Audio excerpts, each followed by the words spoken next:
we see what's going on. So I want to show you something that's online here on this ad. Let me see if I can. Okay, can you see that? Let me make sure I'm. Yeah, okay. So it's slightly flattering, but someone who bought my album in the BC named John is selling his copy on eBay. What's interesting is when this was brought to my attention over the weekend, the initial price that he had for buy it now was $25. And no, was $50 for buy it now, saying that it's out of print, which it is, and it's autographed. Now that's flattering, but at the same time, I had to get online and tell people that I still have the album for sale for $15, brand new for me. I've still got some yellow vinyls, but I've also have black vinyl, and I am actually. I don't know how many I have left, but it's not infinite. But I just thought I'd share that. And now, since pointing this out on Facebook, someone had sent me the link to the eBay listing, so then I made a posting on my Facebook page about it, and thankfully it led to a sale.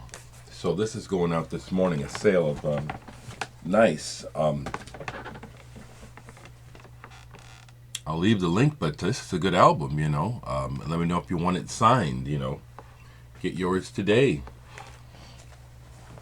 I'm getting excited because a Record Collector magazine this month. I don't know if I get my copy this week or next week, but the usual feature, and I know a lot of you folks are familiar with this magazine. I've been collecting it for a while. But one of the regular features is the collector, where they'll feature a collector each month, and I can't wait for the November issue, which I should be receiving any time now, because I'm the featured collector this month. Little things like that are just very, very, very nice, very satisfying. There was a record show in Omaha yesterday, but I didn't go. This is the week that I is the deadline on my car and moving forward on some things. I really have been kind of sitting on my hands, kind of waiting for something to happen. Some things have happened, and so I have to move forward now. But I didn't go to the record show yesterday. So the only records I have to show you is just a handful that got played yesterday. Joe Chambers, Double Exposure. Joe Chambers is best known for his drumming, but he also plays piano. This album is fantastic because it features duets with Joe on piano, with Larry Young on organ. Some of my favorites. This is fantastic. Joe Chambers. Love this album. Another old favorite, alto, Johannes Alto Pappert. He was the sax player in the German band Kron. And this is a solo album that he made with most of the members of Kron involved. The sound overall is different from Kron, kind of hippie, kind of get back to the country sort of feel, with a female vocalist on several tracks. Really like this album a lot. A couple of really beautiful, dreamy, romantic tracks on here. I just love. George Adams, Hannibal and Friends, More Sightings. This is a live recording. Dynamite.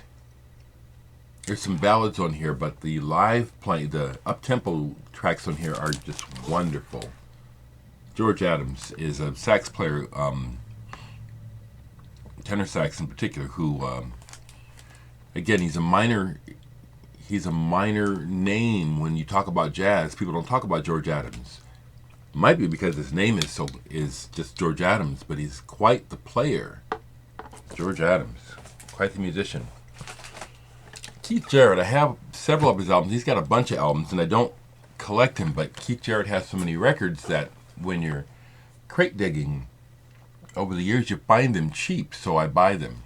Here's one that I bought many years ago and really never played. Listened to most of this yesterday, and this is one of his albums where he's trying a lot of different things in the light. There's string quartet on here. There's a piece for guitar. And I applaud Keith Jarrett for following his muse. I don't always resonate with his ideas. Some of this was pretty good, and then, look, for example, the string quartet I thought was a bit pretentious sounding on here. I'll have to come back to it. Old album from 68 or 69, Bangor Flying Circus. These guys went on to start the band Madura and also H.P. Lovecraft. This has a bit of a soul inflection on it, but this is good. It's the mixture of soul and psychedelia. Back when it was all still new. This is a good album, Bangor Flying Circus. Two more records sitting out. Acid Mother's Temple, Cometary Orbital Drive to 2199. This is a double album where they play the same riff, just, hypnotically. The riff is based on a gong riff. It's based on a riff off of a gong album. I'm pretty sure it's a song on Angel's Egg that this riff comes from. I especially like the way it starts. The whole first side is like the spaceship is taking off. That's my favorite part, actually. Peter Bardens, who was with Van Morrison in the band Them, and then after that he was in the band Camel. This is his second solo album. It came out in the UK as Peter Bardens. Here in the US it was Write My Name in the Dust. This is really a neat album. It has that gospel soul thing that, interestingly, especially back in the day, I don't think it's really changed, but a lot of white musicians, I'm just saying it the way it came across to me, and if it offends anyone, that's not the intent, but forever, white musicians have sought legitimacy in their artistry by mimicking and taking on black forms like gospel and the blues. And this is a really good example of that back in the late 60s of an English musician trying to make the connection to gospel with his English roots, and he does a good job. This is a good album. What I just said is a compliment. It's just a reflection